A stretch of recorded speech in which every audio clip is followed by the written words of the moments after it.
Good morning students. आज Hindi second कक्षा 8 Hindi second के लघु कथा लेखन के बारे में पढ़ेंगे। तो लघु कथा जैसे कि नाम से स्पष्ट है कि यह लघु कथा होती है। लघु मतलब शॉर्ट, कथा मतलब स्टोरी, शॉर्ट स्टोरी होती है। यह बहुत बड़ी स्टोरी नहीं होती है, छोटी सी स्टोरी होती है, लेकिन छोटी सी स्टोरी में भी इसका जो प्रभाव होता है वो बहुत बड़ा होता है। तो आज के युग में लघु कथाएं बड़ी तेज़ी से लिखी जा रही हैं। बड़ी कहानी कोई नहीं लिखना चाहता, लघु कथा लिखी जा रही क्योंकि वो छोटी होती हैं। भाग दौड़ की व्यस्त जिंदगी में व्यक्ति के पास बड़ी कहानियों को पढ़ने का समय नहीं है। कम शब्दों में अत्यधिक गंभीर और व्यंग्यात्मकता से परिपूर्ण लघु कथा पाठक को आनंद प्रदान करती है। ठीक है, तो देखिए, लघु कथा गद्य की विधा है जो आकार में लघु तथा कथा में एक उत्तम कथा के तत्व विराजमान होते हैं। किसी बड़े घटनाक्रम में से किसी विशेष क्षण को चुनकर उसे प्रमुखता देना ही लघु कथा है। लघु कथा विसंगतियों से उत्पन्न होती है। लघु कथाकार अपने आसपास घटित बातों को सूक्ष्म दृष्टि से देखना होता है। मतलब लघु कथा सदैव ऐसी कथा होती है जो छोटे कलेवर में होती है और किसी विशेष घटना पर केंद्रित होती है और आसपास उसे किसी विशेष रूप में देखना होता है। लघु कथा लेखन की प्रक्रिया के महत्वपूर्ण बिंदु हैं। देखिए, सबसे पहले कथानक का चुनाव करना चाहिए। मतलब कथानक यानी प्लॉट। सबसे पहले आप उस प्लॉट को, उस कथानक को, उस घटना को चुनाव करेंगे जिस पर आपको लघु कथा लिखनी है। फिर लघु कथा का उद्देश्य तय करना चाहिए। मतलब क्या उद्देश्य है लघु कथा का, आप उस लघु कथा से क्या मैसेज देना चाहते हैं। यदि उस लघु कथा का उद्देश्य केवल मनोरंजन है तो ये भी एक उद्देश्य होता है। यदि उसका उद्देश्य किसी बात की शिक्षा देना है, कोई आपको शिक्षा देना है, तो वो भी उद्देश्य होता है। जैसे पंचतंत्र की कथाएं, उसका उद्देश्य शिक्षा देना होता है। फिर लघु कथा की भाषा सरल एवं सहज होनी चाहिए। ऐसी भाषा नहीं होनी चाहिए जिसे पढ़ने में लोगों को ज़्यादा बुद्धि लगानी पड़े। लघु कथा का शिल्प सुगठित होना चाहिए। शिल्प मतलब उसकी बनावट अच्छी होनी चाहिए। लघु कथा में शब्द संयोजन व भाव संप्रेषण में संतुलन होना चाहिए।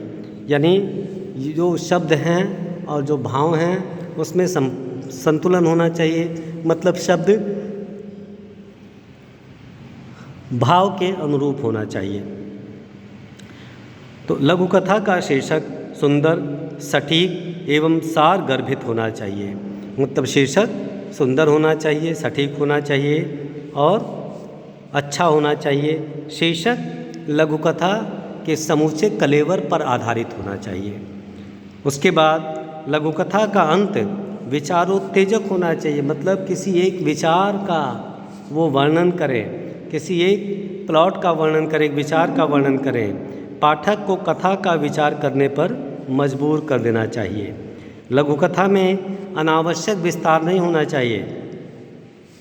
पात्रों की संख्या लघु कथा में सीमित होनी चाहिए, बहुत ज़्यादा पात्र नहीं होने चाहिए। शीर्षक लघु कथा के अनुसार होना चाहिए और कथा पात्रों की परिस्थितियों के माध्यम से व्यक्त होनी चाहिए। लघु कथा में व्यंग होना चाहिए। मतलब लघु कथा किसी एक मैसेज को दे। विषय नवीन होना चाहिए। मतलब एक नवीन विषय होना चाहिए। लघु कथा का अंत प्रभावशाली एवं विचारोत्तेजक होना चाहिए, मैं बता चुका हूँ। लघु कथा की भाषा सरल एवं सहज होनी चाहिए, ये भी बता चुका हूँ। लघु कथा में केवल एक ही घटना होनी चाहिए, विशेष इम्पॉर्टेंट है। आइए एक हम लघु कथा देखते हैं। मैंने ओस को शेर वाला खिलौना ला कर दिया। तभी वह बोली, इसका पिंजरा भी तो चाहिए। मैंने बहस नहीं की और उसे प्लास्टिक का एक पिंजरा दिला दिया। रास्ते में मैंने पूछा, यह पिंजरा किस लिए ओस? उसने बड़ी ही मासूमियत से कहा, हमारा शेर जब रावण को पकड़कर लाएगा तब मैं रावण को इस पिंजरे में डाल दूंगी। बहादुर शेर को पिंजरे में नहीं डाला करते, हम बाद में इसको इसके घर छोड़ आएंगे, जंगल में, शहर से दूर। यह कहते हुए उसके भीतर एक दृढ़ आत्मविश्वास साफ झलक रहा था। ऐसा लग रहा था जैसे गत काफ़ी समय से वह किसी द्वंद्व से गुजर रही थी। रावण के रूप में एक भ्रष्ट तंत्र ने उसे भीतर ही भीतर कहीं झिझोड़ डाला था। उसके भीतर कुछ करने की तीव्र इच्छा थी। वह बालमन से जैसा भी सोचा वैसा कर डाला था, जैसा कहा था। तो इस प्रकार आप देखिए, ये लघु कथा है। लघु कथा के सभी तत्व इसमें विद्यमान हैं। अब आते हैं हम अनुच्छेद लेखन पर। तो अनुच्छेद लेखन देखिए, ये पेज नंबर है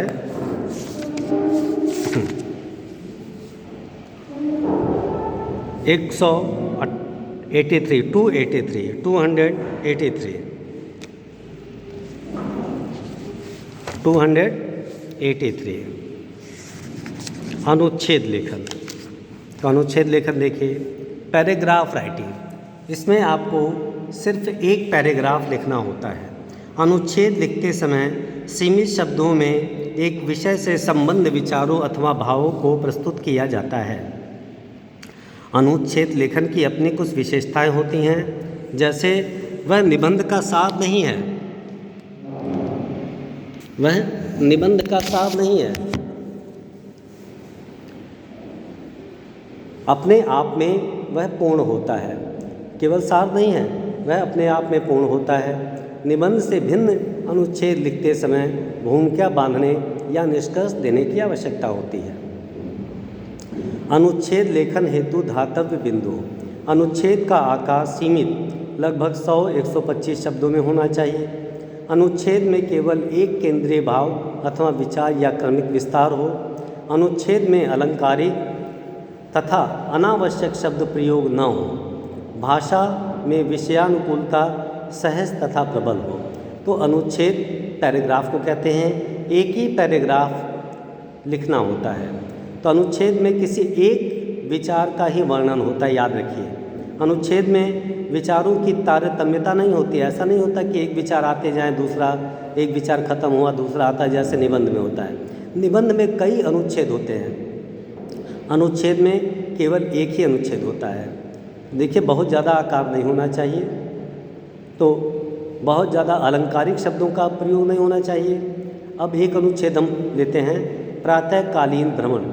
तो भ्रमण करना मनुष्य का स्वाभाविक वृत्ति है। हमारे पूर्वज एक स्थान पर टिककर अधिक समय नहीं रहते थे। भ्रमण का सुख उन्हें अलग अलग जगह ले जाता था। भ्रमण कभी भी कहीं भी किया जा सकता है, लेकिन प्रातःकालीन भ्रमण का आनंद ही कुछ और है। प्रातःकाल प्रवाहित होने वाली मंद मंद समीर का स्पर्श ही आलस्य को दूर कर दिन भर की ऊर्जा शरीर में भर देता है। प्रातःकालीन भ्रमण से न केवल हमारा तन बल्कि मन भी स्वस्थ हो जाता है। जिन लोगों को प्रातःकालीन भ्रमण की आदत पड़ जाती है, वे धूप और गर्मी, बरसात अथवा सर्दी की परवाह किए बिना इसे करते हैं।